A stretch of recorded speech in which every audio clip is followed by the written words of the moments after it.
Baik, physical layer ini merupakan layer yang paling bawah, layer yang secara langsung terkoneksi dengan device-device network atau perangkat-perangkat jaringan secara langsung. Sehingga bisa dikatakan bahwa physical layer ini adalah yang menghubungkan secara langsung antar device network tersebut atau perangkat-perangkat jaringan tersebut. Nah, di layer fisik ini nanti kita akan membahas tentang bagaimana fungsi layer fisik, karakteristik layer fisiknya, kemudian perangkat-perangkat apa yang masuk dalam layer fisik ini, kemudian ada kabel tembaga, kabel UTP, kemudian ada kabel fiber optik, dan ada yang wireless media. Nah, layer fisik ini dia menangani koneksi secara fisik, secara langsung, ya. Di mana di dalam jaringan ini harus ada koneksi secara langsung atau koneksi secara fisik antar perangkat jaringan jika ingin terhubung satu dengan yang lainnya. Tanpa adanya koneksi fisik ini maka nggak bisa, ya, tidak bisa. Nah, koneksi fisik ini biasanya nanti ada dua cara untuk koneksi fisik ini. Yang pertama adalah menggunakan kabel, yang kedua adalah menggunakan nirkabel atau wireless. Ya. Ya, contohnya di LAN ya. LAN itu kan kalau kita LAN, ini klien-klien terhubung melalui kabel ke switch, ya kan, melalui kabel ke switch. Ya, kemudian kalau yang wireless itu ke AP-nya, akses point, menggunakan hotspot dan sebagainya. Nah, itu contoh hubungan secara fisik. Jadi harus secara fisik terhubung agar klien itu bisa saling komunikasi di dalam jaringan. Ini contoh ya. Contoh koneksi ini adalah wireless router, ya. Contoh wireless router di sini ada antenanya, ya. Koneksinya yang menggunakan ini wireless, ya, ada antenanya. Dan kliennya juga harus ada wireless card-nya atau WLAN-nya. Ya, tanpa itu nggak bisa connect. Ya. Nah, kemudian yang kabel, ya seperti ini cara menghubungnya ke kabel.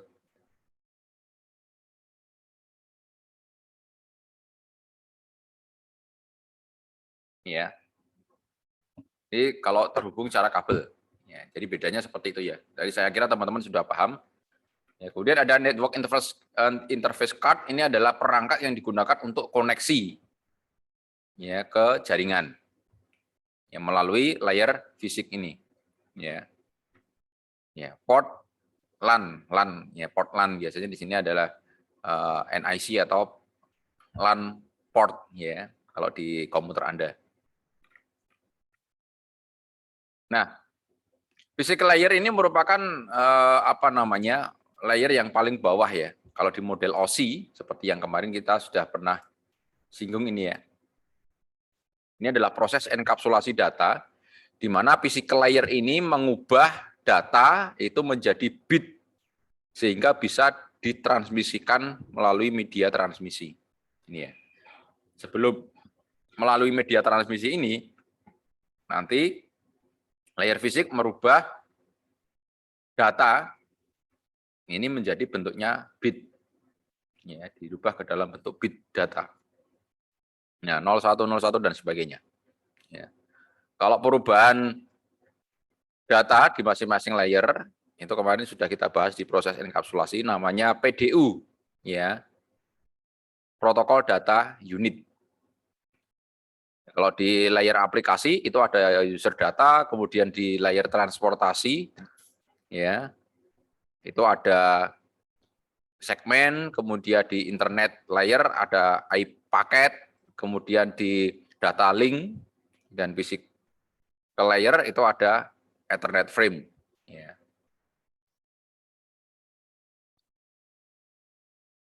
Ya, jadi physical layer ini dia merubah data menjadi bentuk yang akhir di encode menjadi gelombang listrik, sinyal bit, ya, atau gelombang radio. ya, sehingga sehingga bisa direpresentasikan menjadi sinyal bit 01 dan sebagainya.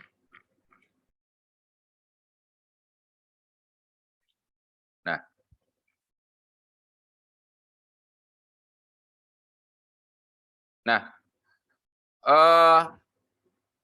standarisasi physical layer, ya.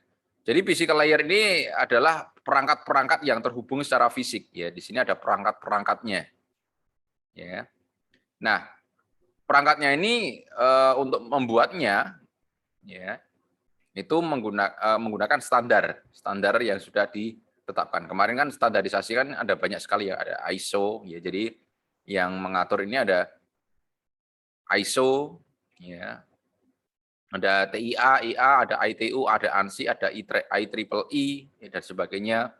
Ini yang mengatur bagaimana hardware yang digunakan untuk dalam layar fisik ini, media, kemudian encoding, ya, standar sinyal dan sebagainya itu diatur oleh organisasi standar ini. Ya. Nah ini fisik.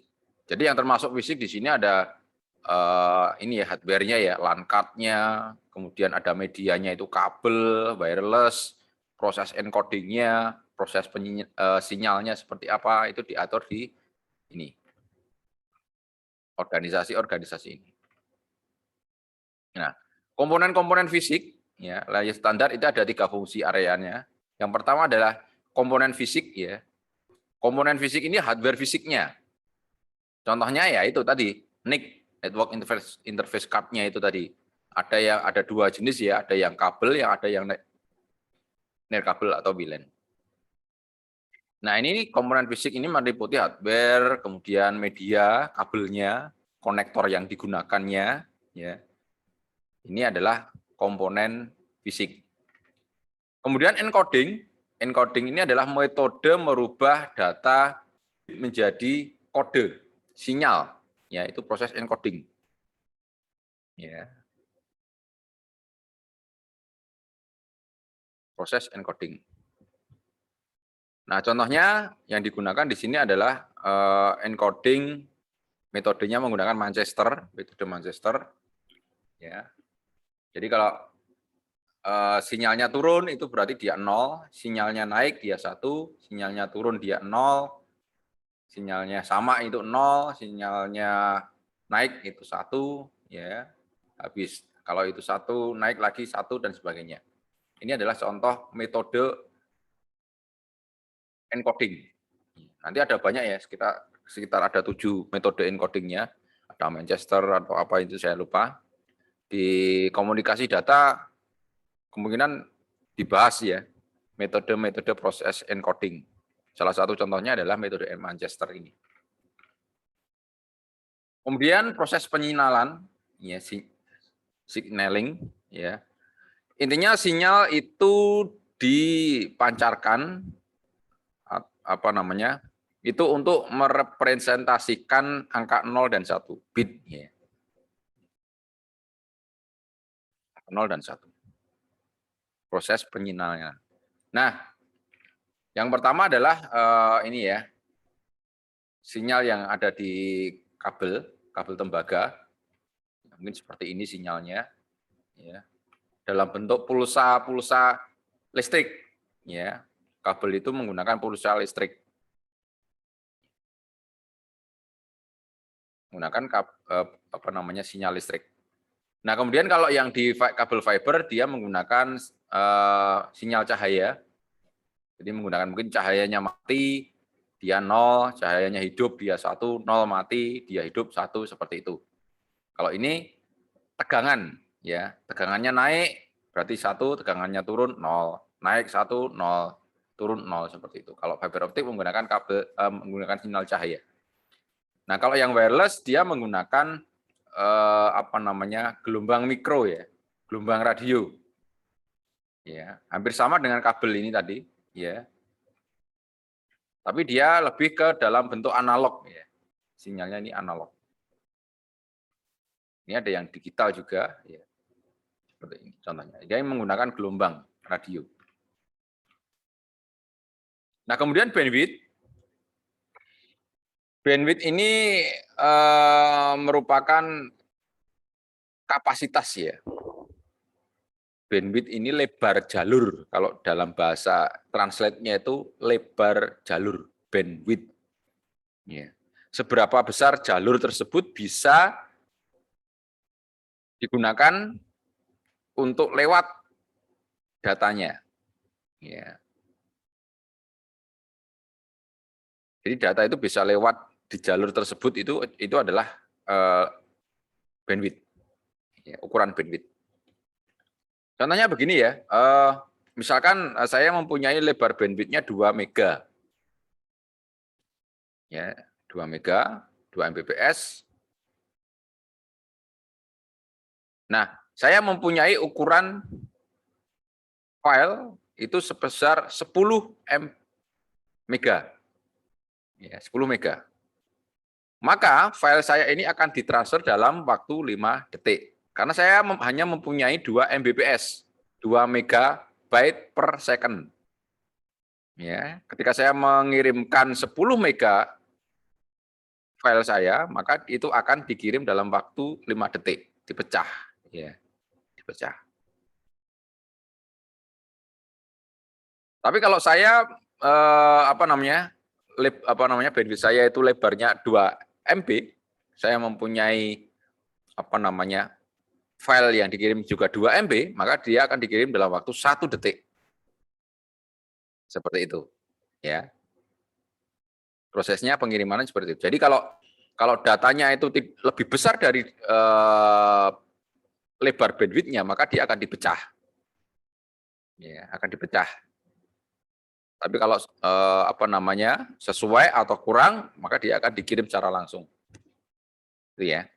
Nah, ukurannya untuk bandwidth itu kilobit, megabit, ya, ada gigabit, ya, kbps, mbps, dan gbps. Ya. Jadi ada sedikit salah kaprah ya. Wah, bandwidthmu cepat banget. Ya. Sebenarnya bandwidth itu bukan kecepatan, ya, bukan kecepatan internet, ya. Bandwidthmu cepat banget, bukan. Bandwidthmu besar ya. Nah, itu malah betul. Bandwidthmu besar itu. Bandwidthmu cepat itu keliru, ya. Jadi semakin besar jalurnya, maka kan bisa semakin cepat terkirimnya. Metodenya seperti tadi. Ketika saya mempunyai file 10 Mbps, sedangkan jalur saya hanya 2 Mbps, maka file saya akan dikirim dalam waktu 5 detik.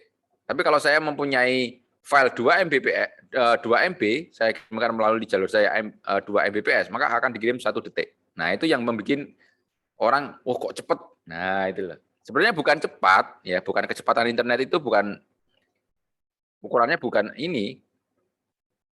Ini bukan ukuran kecepatan internet, ya. Bukan kecepatan internet. Ya. Tetapi lebar jalur, ya. Salah kaprahnya di situ. Kalau pakai speed test itu, kecepatannya berapa? 8 Mbps, itu keliru. Ya.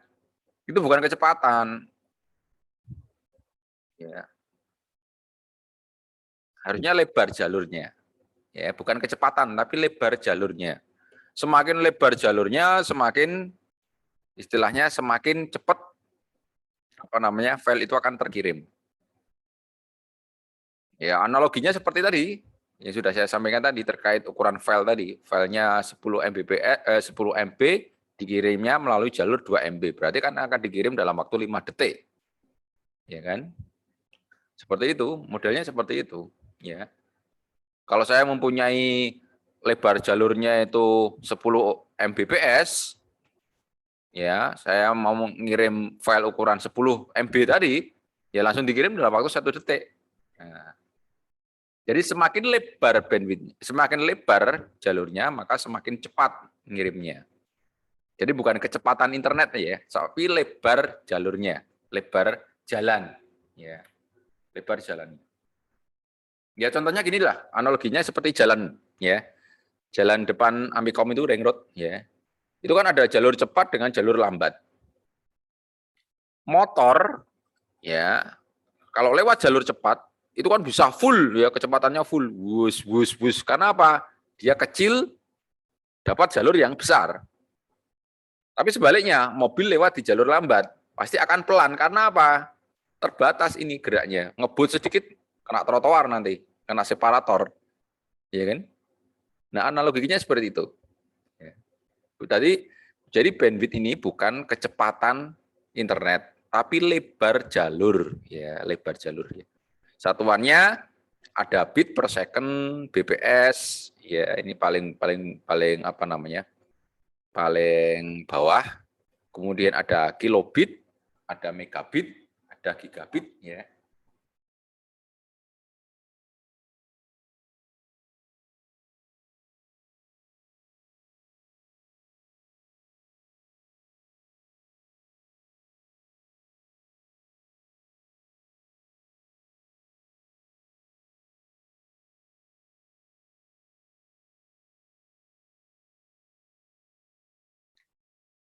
Nah, itu ya.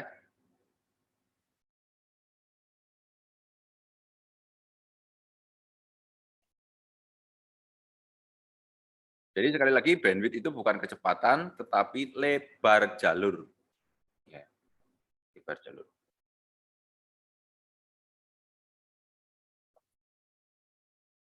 Nah, kemudian ada beberapa hal yang perlu diketahui dalam bandwidth.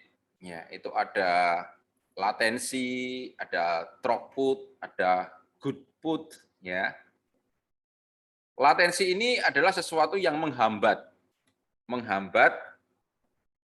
perjalanan ya, menghambat perjalanan data ini, menghambat proses apa namanya transmisi datanya. Ya,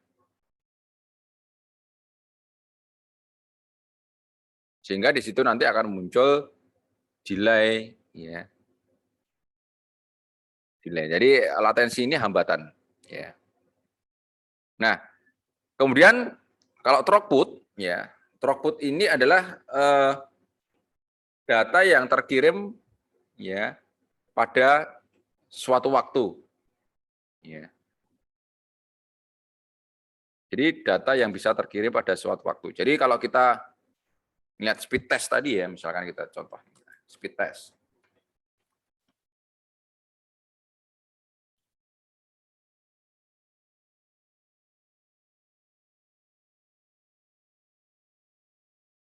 Nah, contohnya seperti ini ya. Kita speed test.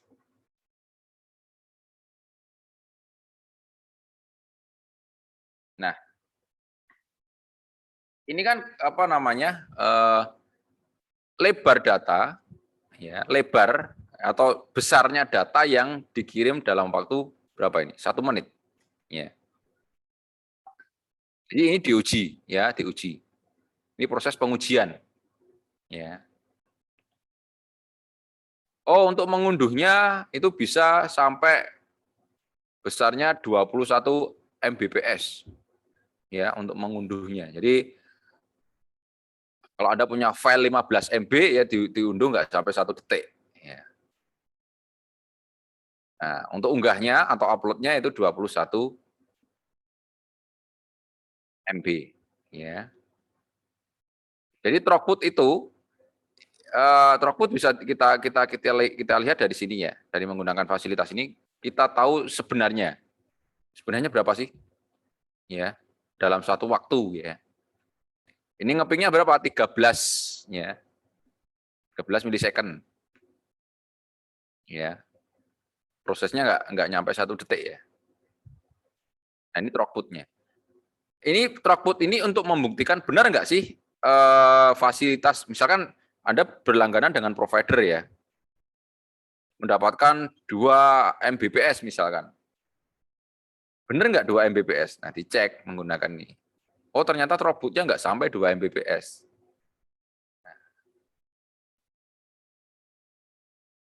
Nah, throughput ini dipengaruhi oleh yang pertama adalah jumlah trafficnya. Saat ini kan siang ya, siang mungkin nggak banyak yang menggunakan. Nanti akan berbeda lagi waktunya malam. Berbeda lagi waktunya pagi. Atau berbeda lagi nanti hasilnya waktu apa namanya? Tengah malam. Nah, ini bisa jadi berbeda-beda tergantung jumlah trafficnya. Ya. Tergantung jumlah trafficnya. Kita kan tadi dapat 21-an ya. 21 Mbps ya. 20 Mbps untuk unduhnya. Ya, untuk downloadnya.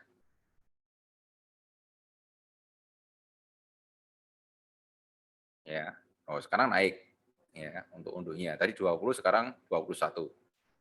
Jadi throughput itu tergantung jumlah trafficnya. Kalau pas trafficnya lagi banyak-banyaknya dalam jaringan Anda, ya bisa jadi nanti throughputnya kecil. Ya, throughputnya kecil. Ya. Jadi tergantung jumlah trafficnya. Contoh tadi ya, jalur cepat itu kan jalannya besar ya. Mungkin secara teori di situ akan memuat apa namanya, akan bikin yang lewat di jalur cepat itu bisa memaksimalkan kecepatannya. Contohnya tadi ya motor itu kalau di jalur cepat itu bisa maksimal karena jalannya gede. Nah, tapi ketika motor pindah ke jalur cepat, tapi ternyata jalur cepat itu isinya bis, mobil, truk, tronton gede-gede seperti itu, banyak, pasti dia juga akan terhambat. Yang pikirannya saya mau lewat jalur cepat biar cepat, tapi ternyata karena banyak bis di situ, banyak bis, banyak truk, banyak mobil, akhirnya dia malah lebih lambat daripada yang di jalur lambat tadi. Nah, seperti itu ya. Jadi throughput dipengaruhi oleh ini, apa namanya, jumlah trafficnya. Kalau trafficnya lagi puncak-puncaknya ya pasti throughputnya jelek. Ya. Nah yang kedua, yang mempengaruhi throughput adalah tipe dari trafficnya. Maksudnya di sini apa? Contohnya analoginya begini. Tadi kan motor mau masuk ke jalur cepat. Nah, kalau jalur cepat tadi banyak motor yang masuk juga, itu kan setidaknya lebih cepat daripada yang di jalur cepat tadi isinya mobil, truk, bis ya, yang gede-gede tadi. Nah, sama juga dengan traffic. Ya. Ketika trafficnya hanya digunakan untuk browsing, untuk sosial media, itu ya pasti akan lebih cepat daripada yang menggunakan untuk streamingan, untuk main game, nah itu pasti akan lebih lambat. Ya. Nah, ini terkait dengan tipe traffic. Jadi kalau Anda browsing, hanya browsing, kemudian main sosial media, saya yakin throughputnya gede, besar itu. Tapi kalau Anda main game, streaming YouTube, ya video dan sebagainya, pasti nanti trafficnya akan throughputnya akan turun. Nah, itu terkait dengan tipe traffic. Ya.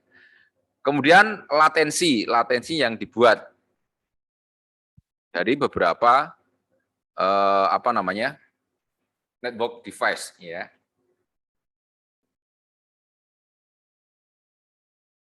Latensi di sini bisa kita analogikan semacam lampu lalu lintas, ya. Jadi kalau jalan itu semakin banyak lampu lalu lintasnya, itu semakin lambat, ya kan? Baru jalan sebentar, depan sudah ada lampu lalu lintas, berhenti lagi.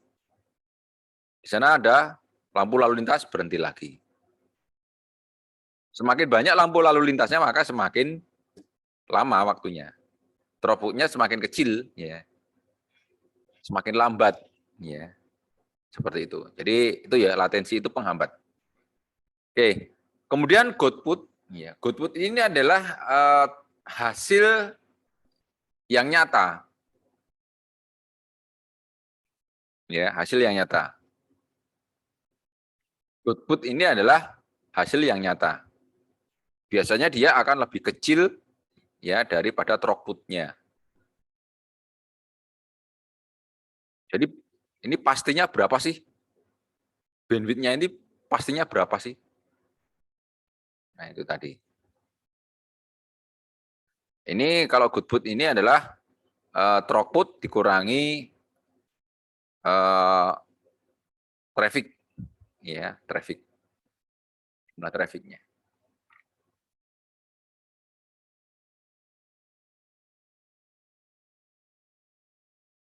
Nah, selanjutnya kita masuk ke cabling, kabel, jenis kabel. Yang pertama adalah kabel tembaga atau chopper cabling. Kabel tembaga ini adalah sebuah kabel atau media transmisi di mana dia core-nya adalah tembaga. Ya, inti yang digunakan untuk menghantarkan sinyal listrik itu adalah tembaga. Ya.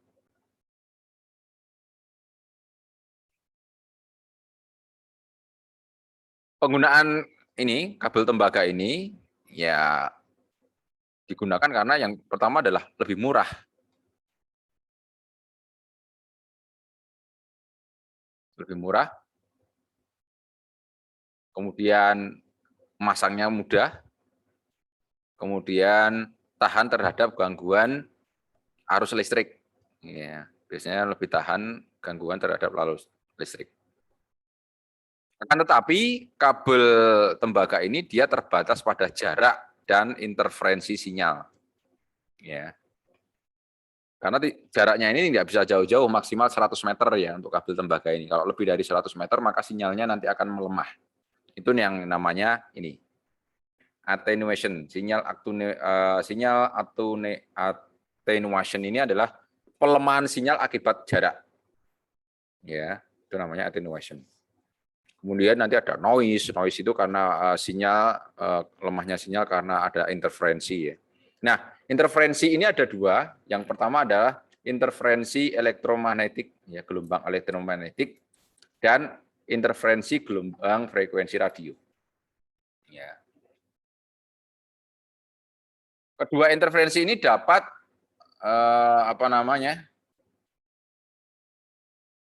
dapat mengakibatkan data atau sinyal itu korup atau belok ya, belok arahnya dan sebagainya. Contohnya ini adalah motor-motor listrik ya. Kalau yang elektromagnetik itu perangkat-perangkat yang menggunakan motor listrik kayak blender, kemudian hair dryer ya. Nah, kalau yang gelombang radio ya kayak HP, kemudian pemancar radio, HT dan sebagainya, itu contoh yang terkait frekuensi radio. Nah, itu contohnya misalkan Anda Anda punya TV ya, punya TV.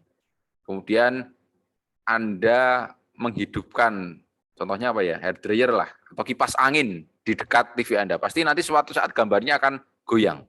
Ya. Kalau pas kipas anginnya mendekat, putarannya mendekat, pasti akan gambarnya goyang. Yaitu interferensi gelombang elektromagnetik. Sebenarnya yang kena itu bukan TV Anda, tapi kabel TV-nya itu yang kena interferensi gelombang elektromagnetik. Ya. Nah, kemudian kalau untuk radio, contohnya Anda main HT ya, HT atau apa ya? Ya HT lah contohnya. Walkie-talkie lah, walkie-talkie atau HT. Itu kalau Anda dekatkan televisi itu biasanya kayak grek gitu, gambarnya goyang. Ya. Sama ketika Anda sinyal HP ya, Anda letakkan di televisi, biasanya kalau ada SMS itu, kalau ada mau SMS masuk itu TV-nya udah goyang. Nah, bisa dijadikan tanda, ini berarti ada SMS mau masuk atau panggilan masuk. Nah, biasanya seperti itu. Ada yang telepon atau ada yang kirim SMS. Jadi kelihatan TV-nya gambarnya udah goyang duluan. Nah, itu karena radio frekuensi itu. Kemudian ada crosstalk, ya, ini adalah gangguan gelombang elektromagnetik ataupun frekuensi radio yang mengakibatkan ya kita bisa mendengar suara, ya, suara dari dari gelombang tersebut. Contohnya ya televisi itu kalau Anda dekat dengan siar apa namanya stasiun penyiaran radio, itu biasanya televisi itu suaranya suara gelombang radio itu masuk ke televisi. Ya, masuk ke televisi. Nah, itu namanya crosstalk. Ya, crosstalk.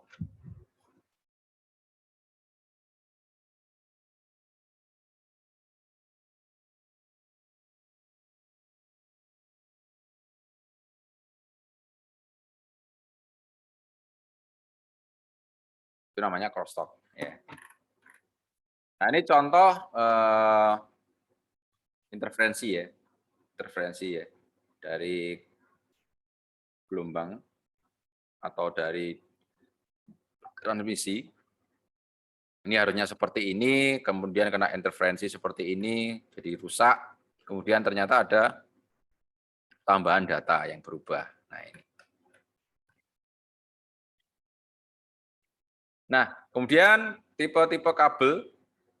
Yang pertama ada UTP kabel, ada STP kabel, ada koaksial kabel. UTP atau unshielded twisted pair, ini ada kabel terpilin atau kabel yang berpasangan terpilin. Ada 4 pasang, warnanya biru, orange, hijau, coklat. Ya. Kemudian STP, shield itu artinya terbungkus. Ya, ini yang membedakan ini bungkusnya ini. Bungkus kayak timah ini ya. Pelindung timah ini tambahannya. Kabelnya sama ya, isinya sama.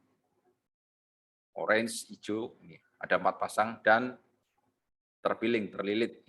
Kemudian ada kabel koaksial. Kabel koaksial ini ya seperti yang sudah Anda pahami bahwa ini adalah kabel televisi, ya. Kabel televisi, kabel HT dan sebagainya.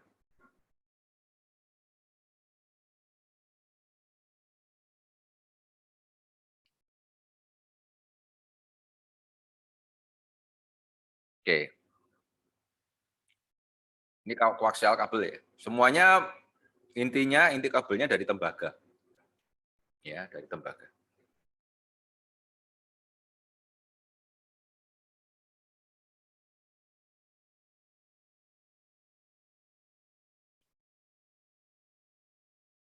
Yang pertama adalah kabel UTP ya. Kabel UTP ini yang digunakan untuk kebanyakan kabel jaringan karena apa lebih murah ya, lebih murah. Menggunakan konektor RJ45. Ya. Ya, bentuknya seperti inilah. Mungkin teman-teman udah tahu ya. Kemudian STP ya. STP juga sama sih. Ya, cuman bedanya ini. Dia lebih terlindungi ini yang tadi yang timah tadi, lapisan timah tadi. Kemudian di dalamnya masih terbungkus lagi ada karetnya, istilahnya ada pembungkusnya ya. Ini namanya. Ini dinamakan STP tadi, shield. Dia lebih mahal ya, lebih mahal dari UTP tadi. Kemudian koaksial ya. Ini kabel koaksial. Kabel televisi. Konektornya ada BNC, ini yang paling umum, yang biasa digunakan untuk konektor ke TV ya, digunakan untuk konektor ke TV. Kemudian N-type dan F-type, ini yang biasanya digunakan di HT, ya, di HT. Kalau ini kalau nggak salah di parabola, ya parabola, yang digunakan untuk koneksi ke parabola itu, ke parabola ke receiver-nya.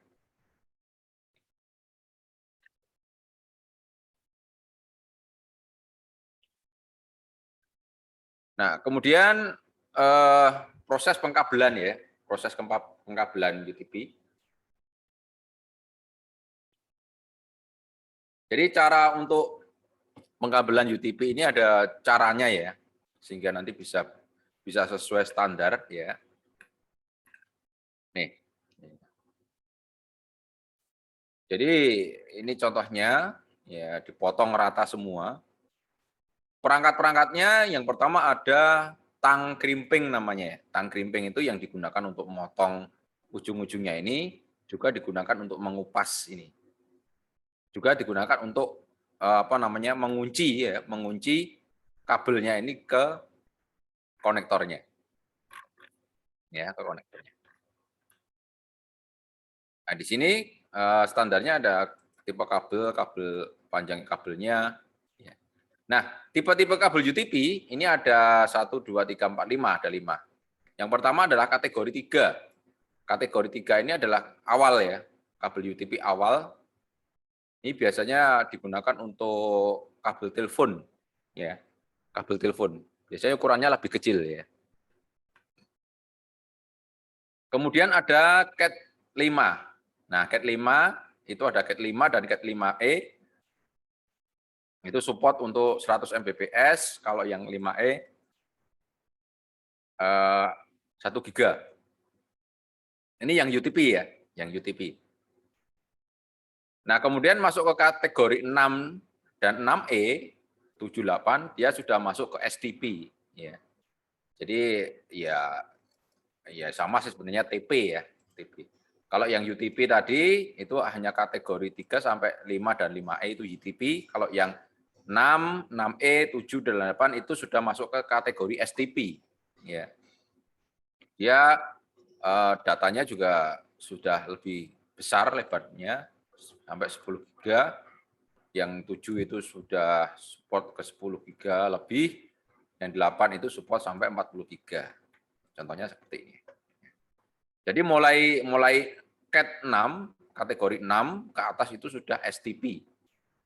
Ya, kalau yang UTP tadi mulai dari kategori 3, 5, dan 5E. Ya. Nah, ini konektornya. Konektornya menggunakan konektor RJ45. Seperti ini. Anda bisa bikin ya, bisa buat secara terpisah, kabelnya sendiri, konektornya sendiri. Tapi ya susahnya nanti Anda mau ngerimpingnya ini yang susah. Anda tidak ada alatnya. Mending beli yang sudah jadi. Ini banyak dijual. Anda bisa milih kategori yang berapa. Biasanya minimal itu kategori 5E kalau sekarang. 5E, terus nanti 6E. 6, 6E. Kalau yang 7, 8 kayaknya jarang dijual bebas ya maksudnya. Kalau yang sering dijual bebas itu yang kategori 5E sampai 6E. Ya. Ini konektornya, kemudian ini adalah soketnya. Soket itu tempat masuknya, portnya RJ45. Anda bisa periksa di laptop Anda, itu ada port RJ45, port umumnya. Nah, ini yang digunakan untuk memasukkan kabelnya. Nah, ini menggunakan alat yang namanya punch down, jadi diketok, ya, kabelnya dikupas dulu, kemudian diketok. Punch down namanya. Nah, ini contoh proses pengkabelan yang buruk ya. Jadi ini jaketnya ini tidak ikut ke masuk ya, tidak ikut dijepit di konektornya. Ini rawan lepas ini ya. Ini rawan lepas. Kalau ketarik-tarik nanti lama-lama di sini lepas. Ya. Nah, yang benar ya seperti ini. Ya. Kabel jaket kabelnya ikut masuk, kemudian ikut di jepit konektornya. Nah, kemudian proses pengkabelan di UTP dan STP ini ada 2 standar. Ada 2 ya, ada modelnya ada 2 tipenya. Ada yang strike through. Strike through ini kabelnya antara ujung yang satu dengan ujung yang satunya itu sama, urutannya sama. Ini biasanya digunakan untuk koneksi dari komputer ke switch ke router ya, dari dari klien ke switch ya. Kemudian ada crossover ya. Crossover ini kabel di mana ujung yang satu dengan ujung yang lain itu berbeda. Ya, berbeda. Nanti bedanya gimana sih? Nanti ada di sini. Nah, biasanya digunakan untuk koneksi 2 perangkat yang sama. Contohnya sama-sama laptop, misalnya sama-sama komputer itu menggunakan kabel crossover. Kemudian sama-sama switch, ya sama-sama router itu koneksinya menggunakan kabel crossover. Ya. Nah, ini standarisasi urutan kabel pada UTP dan STP. Ini ada 2. Ya. 68A, tipe 568A, dan tipe 568B. Kalau yang 568A itu urutannya putih hijau, hijau, putih orange, biru, putih biru, orange, putih coklat, coklat. Itu yang A. Kemudian yang B itu mulai dari putih orange, orange, putih hijau, biru, hijau, putih coklat, coklat. Yang mana yang baik, Pak? Sama saja sih, nggak ada bedanya. Ya. Nah, yang membedakan ini nanti ya. Tadi yang namanya strike, kabel strike tadi, kalau ujungnya itu ujung yang satunya 568A, maka ujung yang satunya juga 568A. Jadi sama, itu namanya kabel strike. Strike through ya. Kalau ujungnya yang satu 68B, yang satunya juga 68B. Jadi sama. Ya, tipe apa namanya? Tipenya sama. Nah, kalau yang cross itu yang satu ujungnya 68A, yang satunya ujungnya 68B. Itu namanya cross. Ya, cross, kabel cross. Kalau Anda lihat di sini 68A dan 68B itu bedanya di mana sih? Bedanya itu di urutan nomor 1, 2, 3, 6. Ya. Kabel 1, 2, 3, 6 itu yang dibalik. Ya, dibalik. Urutannya dibalik. 1, 2, 3, 5, 1, 2, 3, 6. Ya, nomor 1, 2, 3, 6 di A nanti jadi nomor dibalik ya. Dibalik urutannya. Yang dibalik itu hijau dan orange ya.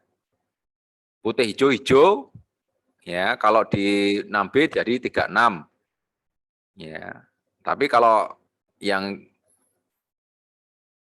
36 ya di A, orange-nya di A itu kan di nomor 36 jadi nomor 1 2. Jadi yang dibalik itu nomor 1 2 3 6 saja. Yang warna hijau dan warna orange. Pak, kalau untuk urutannya bebas bisa nggak sih? Bebas sebenarnya bisa, ya. Bisa, nggak masalah. Anda mau putih, orange, coklat dulu, kayak putih. Istilahnya nanti urutannya perpasang ya. Mau putih orange dulu kayak bisa. Cuman nanti apa namanya transmisinya tidak optimal, ya transmisinya tidak optimal. Karena sebenarnya yang digunakan untuk transmisi data itu hanya nomor 1, 2, 3, 6 itu. Yang lainnya tidak untuk transmisi data, tapi untuk transmisi listriknya. Itu. Ya. Jadi Anda mending menggunakan yang standar. Ini standar ya, standarisasi. Anda bebas menggunakan 68A atau 68B bebas. Ya. Yang perlu diingat tadi kalau kabel strike ujungnya A semua, B semua. Kalau cross ujungnya A satu, ujungnya B satu. Ya. Ini tadi ya. Stroke ya 6A semua atau 6B semua untuk menghubungkan host dengan perangkat jaringan seperti host ke switch ya atau switch ke router. Kemudian kalau crossover yang satunya A, yang satunya B. Ya, kalau satunya B, satunya A, pokoknya seperti itu. Digunakan untuk menghubungkan dua perangkat yang sejenis. Kalau host semua, kalau switch semua, router semua. Kemudian ada satu lagi rollover. Rollover kabel ini kabel propertinya Cisco ya.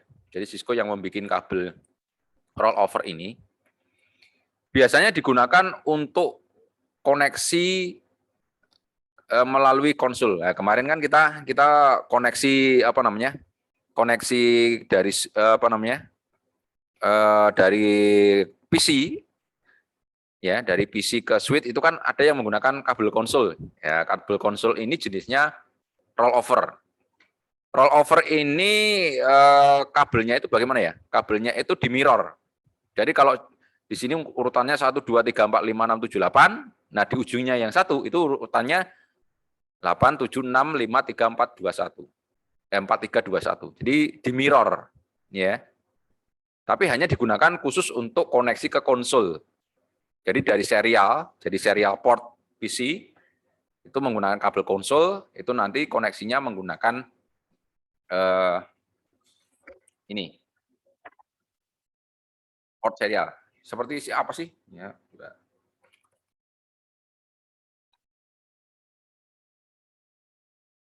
nah, seperti ini ya. Kabel konsol itu seperti ini. Nah, yang ini nanti dimasukkan ke serial, ya port serial.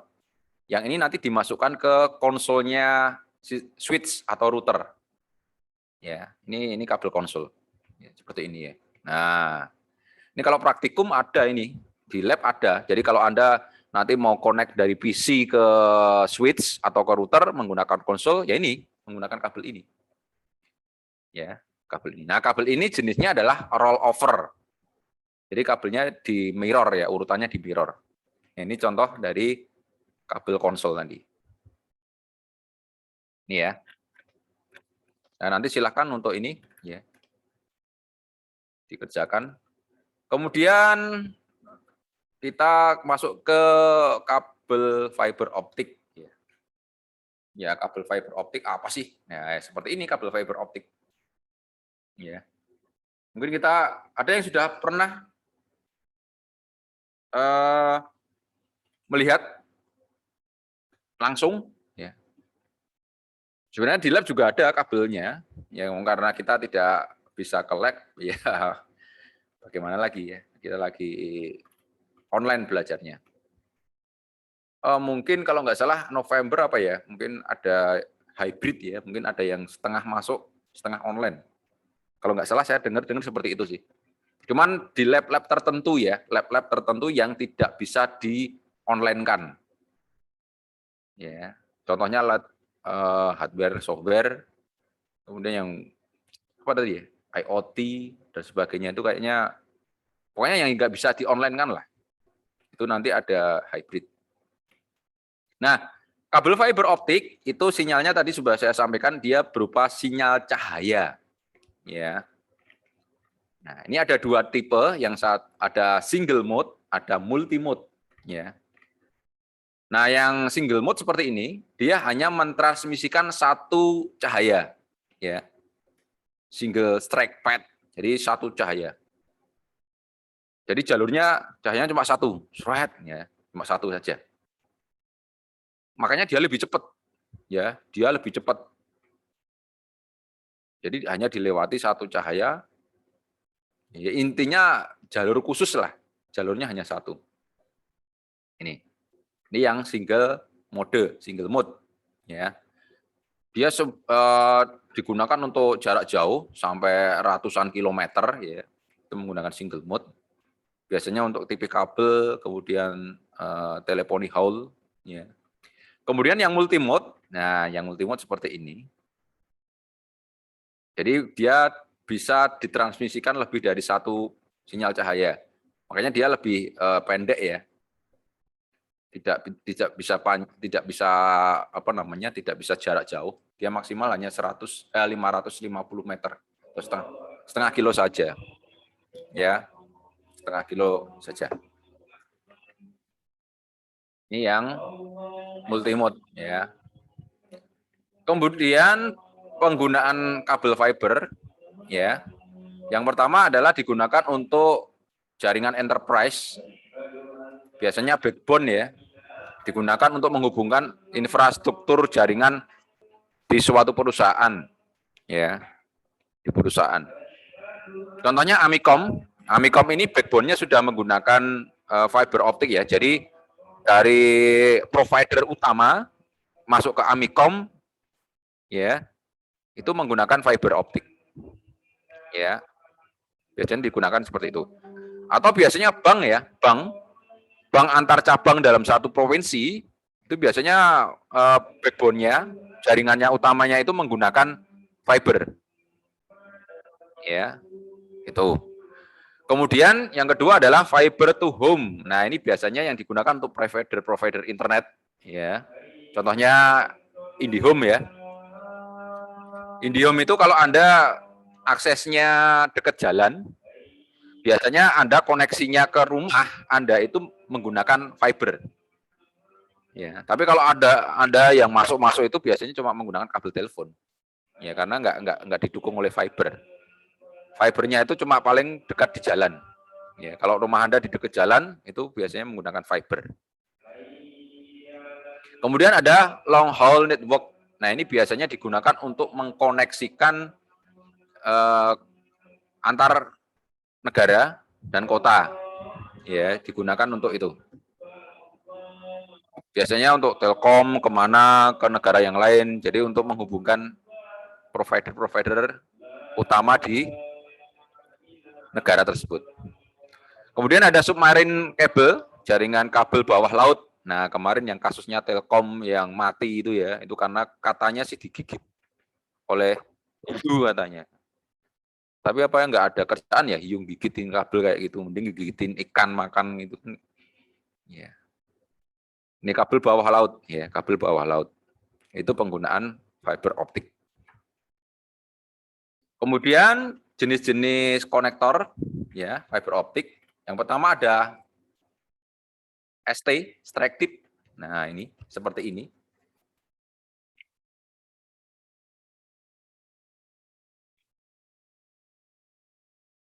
Ya, strike tip ini ya, yang dinamakan ini strike tip lurus ini, ya.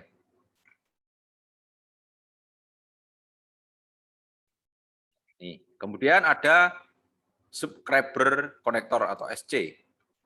Nah, ini. Ini ya. Ini biasanya digunakan di multi mode dan single mode. Ya, ini adalah standarnya seperti ini sih, standarnya. Kemudian ada LC. Nah, LC. Ini konektor LC-nya. Kemudian ada duplex LC. Nah, ini gabungan dari dua ke satu ya. Jadi konektornya hanya satu, tapi isinya dua kabel. Ini namanya duplex LC. Kemudian ada fiber patch cord. Ini istilahnya kabel konversi ya.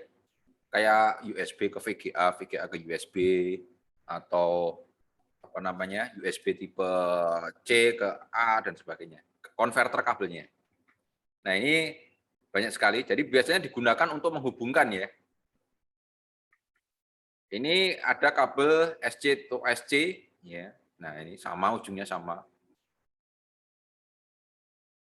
Kemudian LC single mode ya. Seperti ini. Kemudian ada multi mode patch. Nah, ini seperti ini. Jadi ujungnya beda ya. ST ke LC. Jadi kalau biasanya itu kalau ada infrastruktur yang berbeda tipenya tadi ya, tipe kabelnya tadi, itu ada konverternya. Ini istilahnya konverter kabelnya. Kemudian ada SC to single mode ya di sini. Ya, kabel konverternya. Nah, ini adalah perbedaan antara kabel fiber dan kabel tembaga ya. Jelas sudah kelihatan ya, bandwidth-nya sudah berbeda, kabel UTP hanya sampai 10 giga, kalau yang kabel fiber optik sudah sampai 100 giga. Ya. Kemudian jaraknya 1 sampai 100, kalau ini bisa sampai 100 kilometeran nih, sampai 100 kilometer, ratusan kilometer. Kemudian ketahanan terhadap EMI dan RFI yang interferensi gelombang elektromagnetik dan radio frekuensi tadi. Ini low, ya, jadi mudah terinterferensi. Kalau ini high, jadi tidak mudah, malah tidak terinterferensi ya. Kemudian kebocoran elektrik, ya, ini juga sama ya. Konektor dan medianya murah, ya. Kalau ini jelas mahal, ya kan. Kemudian cara nginstalnya ini butuh skill ya, jelas ini butuh skill. Kemudian safety-nya juga tinggi. Kemudian ada wireless media selanjutnya. Tadi kan kabel-kabel, sekarang medianya adalah wireless yang tanpa kabel. Nah, kenapa sekarang banyak wireless ya? Karena kemudahan pemasangannya. Ya, wireless itu mudah dipasang. Pasang, udah. Nanti sinyalnya akan kemana-mana. Selama masih ada di dalam jangkauan, orang bisa terkoneksi ke jaringan tersebut. Ya, biasanya untuk mobilitas ya. Jadi jaringan wireless itu dibuat untuk klien yang memang tidak ada di tempat yang statis, ya. Jadi tidak menetap. Jadi digunakan untuk klien-klien yang tidak menetap, jadi mobile itu menggunakan wireless. Nah, beberapa kelemahan dari wireless, ya, yang pertama adalah coverage area. Jelas coverage area ini akan menentukan ya. Kadang kan kita koneksi wifi kok sinyalnya nggak nyampe. Nah, itu berarti Anda di luar coverage areanya. Ya. Yang jelas coverage area ini juga nanti akan dipengaruhi oleh struktur gedung, material gedung, ya, kemudian pohon-pohon di sekitarnya. Nah, coverage area ini biasanya akan lebih bagus ketika ada di tempat terbuka, ya, di tempat terbuka, di lahan terbuka hijau biasanya gitu kan lebih bagus daripada kalau ada yang banyak gedung itu nanti susah, ya, karena apa, sinyalnya akan terhalang. Kemudian wireless juga rentan dengan interferensi, ya, gelombang mikro, kemudian wireless komunikasi yang lain. Ya, biasanya kan kalau ada banyak akses poin ya, kalau ada banyak akses poin ini malah justru itu memperburuk ya, memperburuk kualitas wifi di situ. Ya. Sekarang itu manusia itu seperti wifi berjalan ya. Kalau Anda ke tempat umum itu, Anda menghidupkan sinyal wifi itu di HP Anda langsung bergedek, itu banyak sekali. HP ini. Jadi manusia sekarang itu wifi berjalan, ya. Nah, semakin banyak wifi, perangkat-perangkat wifi yang saling berdekatan itu kan saling interferensi malah, ya. Malah saling interferensi. Jadi dalam kita menginstal atau kita memasang perangkat wifi itu sebenarnya ada aturannya. Jaraknya berapa sih biar nanti tidak saling interferensi antara perangkat wireless yang satu dengan perangkat wireless yang lainnya. Itu ada, hitung-hitungannya ada. Ya, yang jelas dilihat cover areanya berapa sih ini, ya, perangkat ini dia coverage areanya berapa, radius berapa. Nah, selama masih dalam radius itu jangan dipasang perangkat yang lain, nanti akan ada interferensi. Nah, akibatnya apa kalau interferensi? Klien nanti akan masuk, misalkan ada dua ya, APA dan APB saling berdekatan. Bisa jadi nanti kliennya itu akan kadang masuk ke APA, masuk ke APB, ya, bolak-balik itu akan mengganggu koneksi. Ya. Kemudian kelemahan wireless yang lainnya adalah security. Nah, ini jelas karena apa? Sifatnya terbuka. Kalau keamanan wifi itu kita tidak perhatikan, bisa jadi nanti akan banyak diakses oleh orang yang tidak berkepentingan. Ini ada terkait security wifi ini banyak sekali yang diambil oleh kakak-kakak kelas Anda yang mengambil skripsi ya, koneksi menggunakan radius, menggunakan apa-apa bla bla bla, ini sudah banyak. Jadi Anda jangan mengambil tema ini lah, ya, sudah kebanyakan ya. Anda ngambil tema yang lainnya aja. Ya. Kemudian wireless itu kan media yang share, ya, yang saling share. Istilahnya apa ya? Yang di-share ke banyak orang. Oleh karena itu semakin banyak user yang mengakses, maka akan semakin bandwidth-nya itu akan semakin menurun. Karena digunakan banyak orang, ya. Kualitas bandwidth-nya akan semakin menurun. Itu kelemahan dari wireless. Kemudian tipe-tipe dari wireless, ya. Ini dari sertifikat, dari yang yang menstandarisasi perangkat-perangkat wireless ini dari IEEE. Ya.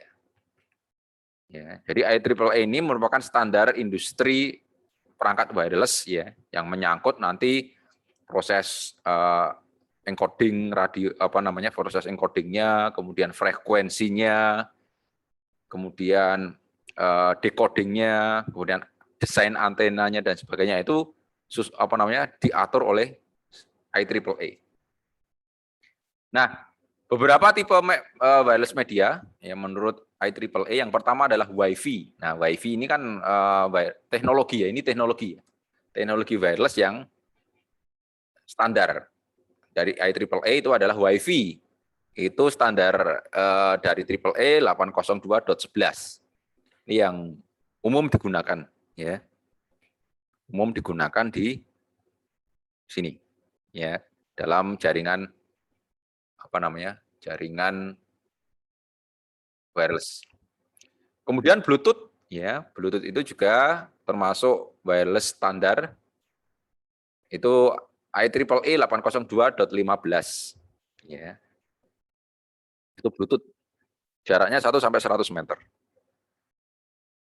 Karena kan banyak sekali ya Bluetooth wearable ya, wearable jam Bluetooth, kemudian speaker Bluetooth, kemudian headset Bluetooth ya. Intinya nggak perlu menggunakan kabel.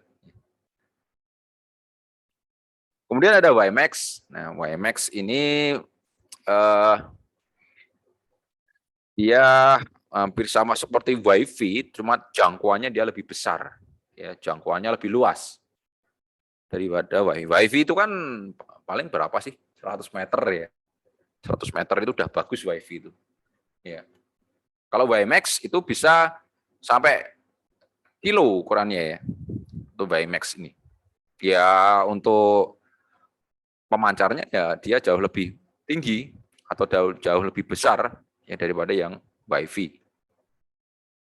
Kemudian ada Zigbee. Zigbee ini standarisasi IEEE 802.15.4. Ini biasanya digunakan untuk perangkat-perangkat IoT. Ya. Jadi kalau yang digunakan di misalkan kamera ya, kamera wireless ya, yang IP cam itu Anda akses melalui WiFi internet itu kan.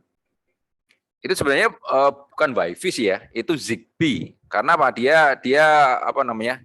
Tapi karena orang menyebutnya WiFi, kalau yang tampil kabel semuanya WiFi. Nah itu. Jadi dia Zigbee sebenarnya ya. Dia digunakan untuk teknologi yang digunakan pada IoT ya. Kamera apa namanya? Yang kamera CCTV yang menggunakan wireless, kamera wireless itu kemudian ya masih banyak lagi ya perangkat-perangkat yang biasanya digunakan untuk IoT ya.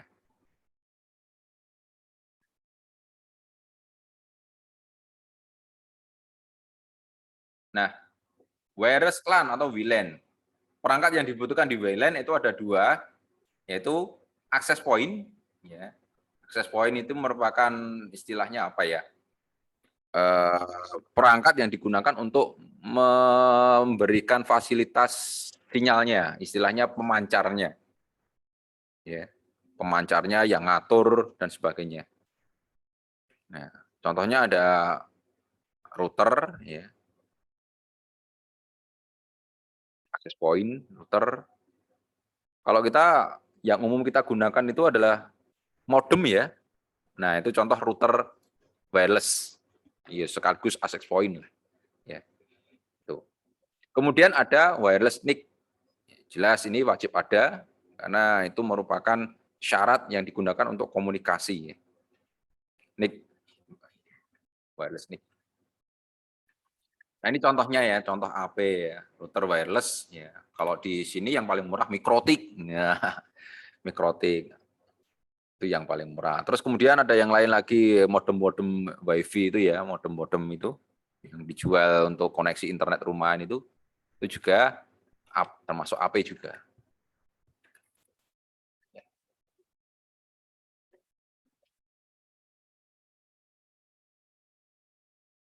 Oke. Oke, itu chapter 4 sudah selesai. Ya, kemudian kita masuk ke chapter 5 ya. Terkait numbering system. Kayaknya nanti nggak cukup waktunya, nanti akan kita sambung di minggu depan ya. Sekarang kita hanya membahas sedikit saja sampai waktunya selesai. Ada yang belum presensi? Silakan kalau presensi. Ada yang presensi manual nggak ya? Nggak ada kayaknya ya. Kita lihat dulu. Cara kompak. Kayaknya nggak ada yang presensi manual. Oke. Oh iya, jangan lupa teman-teman untuk pendaftarannya ya. Nanti minggu ini akan saya buka examnya, ya, exam chapternya, ya, exam chapternya akan saya buka. Ya. Nah, kenapa sistem bilangan ini sangat perlu? Ya, ini nanti yang akan kita gunakan untuk IP address. Nah, yang kita gunakan untuk IP address. Nih. IP address itu nanti akan ada konversi bilangan ya, dari biner ke desimal, desimal ke biner. Ini nanti digunakan untuk proses subnetting. Nah, nanti akan ada pembahasan subnetting. Nah, itu yang akan kita bahas. Jadi kita harus bisa ini, sistem bilangan ini. Ini harusnya sudah pernah Anda ini ya, Anda pelajari di waktu SMA, STM, SMP ya, konversi dari bilangan. Nah, ini dulu istilahnya itu bilangan basis. Basis 2, basis 8, basis 10 dan basis 16. Ya, basis 2 itu biner, basis 8 itu oktal, basis 10 itu desimal, ya. Basis 16 itu heksadesimal. Ya, itu proses konversinya. Nah, kalau bilangan desimal itu kan apa namanya? Ini ya, seperti ini.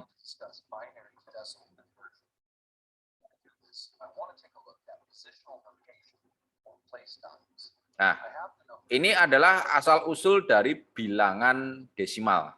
Ya. Bilangan desimal itu kan ada puluhan, ya. Kenal ada satuan, puluhan. Nah, ini anak saya belajar ini SD kelas 3 itu. Satuan, puluhan, ratusan, ribuan, puluhan ribu. Ya, tergantung nolnya ini, ya jumlah nolnya ini. Kalau tanpa nol ya satuan karena hanya angka 1. Puluhan ada nolnya 1. Ratusan ada nolnya 2. Nah, kemudian di sini ada ribuan. Makanya kita menyebutnya ini angkanya 2000 karena 2 kali 1000, 100 karena 1 kali 100, 60 karena 6 kali 10, 8 karena 8 kali 1. Jadi 2168. Itu awalnya seperti itu, ya. Nah, 1, 10, 100, 1000 ini dapatnya dari mana? Itu dari bilangan utamanya adalah 10. 10 diberikan pangkat, ya. Ya.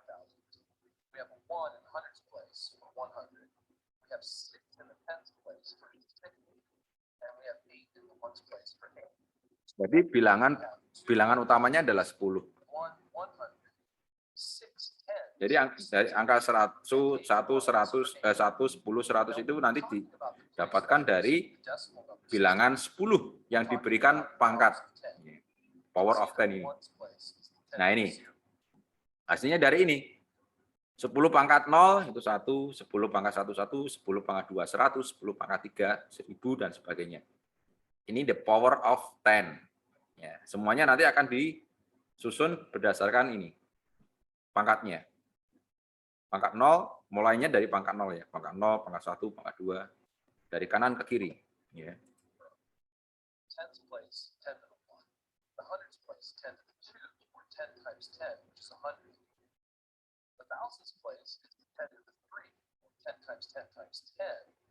And so on and so forth. So you can see the place values are based on powers of 10. If you look at the number 2168, then in long form, we can see that effectively we have 2 1000s. Nah, jadi sama kan tadi, seperti yang saya sampaikan tadi. 6 10s and 8 1s, plus 100 Okay. plus 60 plus 8 totals 2,160. Counting in addition the decimal. But more importantly, you have 10 characters or 10. Nah, ini adalah basis 10. Jadi desimal itu kan bilangan basis 10. Terdiri dari 10 angka, 0 sampai 9. Ada 9 digit. Digit angka. Numerals in this count 0 all the way up to number. So that means that 9. Another with a 9,000 can have the number 0 combined. So under the place values. Nah, kalau biner itu adalah bilangan basis 2. Ya, bilangan basis 2. Yang terdiri hanya angka 0 dan 1. Jadi sama ini the power of 2, the power of 2. Jadi bilangan utamanya 2, dari 0, 2 pangkat 0, 1, 2 pangkat 1, 2, 2 pangkat 2, 4, 2 pangkat 3, 8, dan sebagainya. Ini adalah bilangan basis 2. Ya, bilangan basis 2.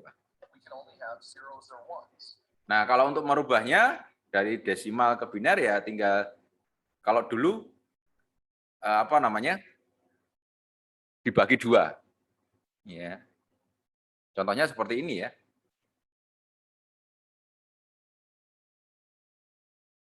Ya.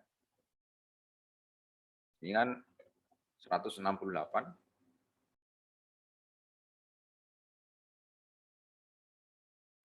Itu 68.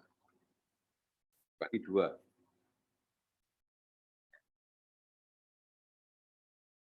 Hasilnya berapa? 1. Hasilnya ini dibagi 2, ya, dibagi 2. 168 dibagi 2. 2 ya. 168 dibagi 2.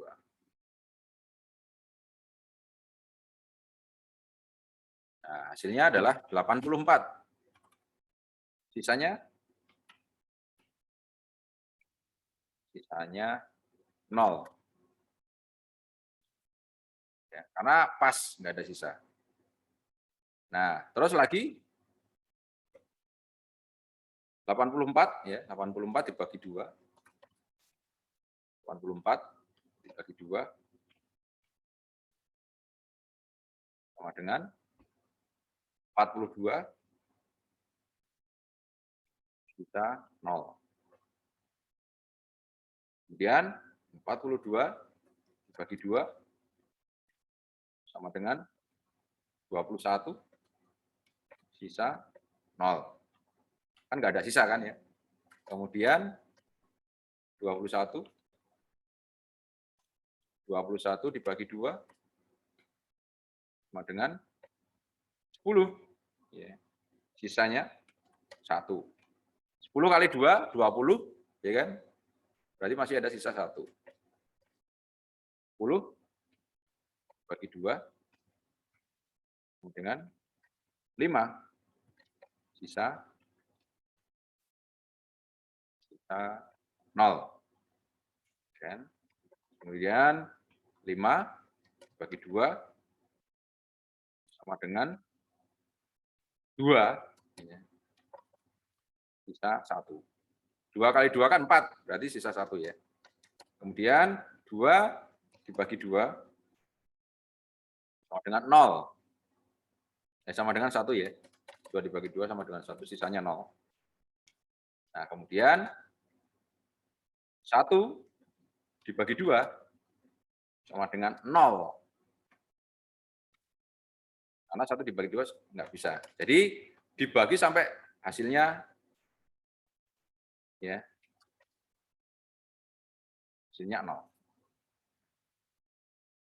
Ya, dibagi sampai hasilnya 0. Kemudian cara bacanya ya. Cara bacanya ya dari atas ke bawah.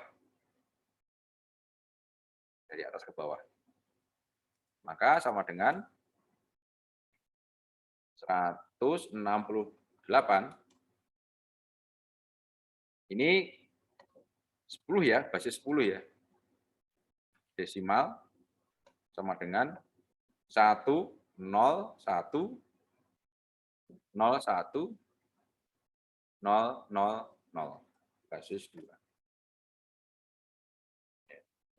Nah, seperti ini. Ya. Seperti ini ya.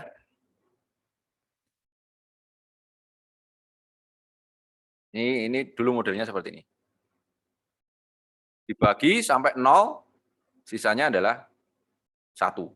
Ya. Jadi nanti terakhir pasti akan 1 dibagi 2. Ya. Atau 0 dibagi 2. 0 dibagi 2. Oke.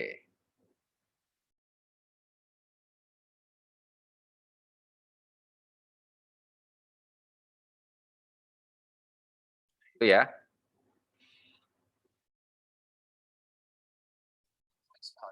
Sama dengan ini nanti ya.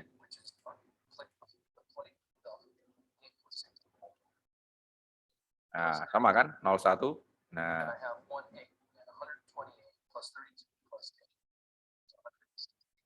kalau ini dikalikan, kalau yang tadi dibagi.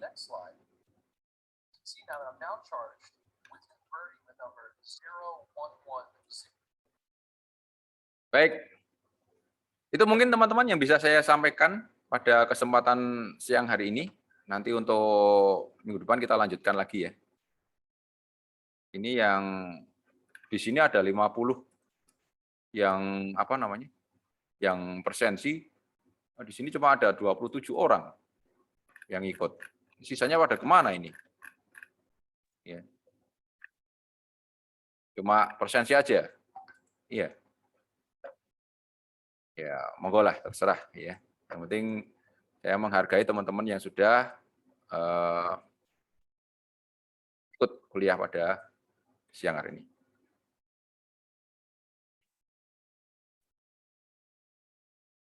Baik teman-teman, mungkin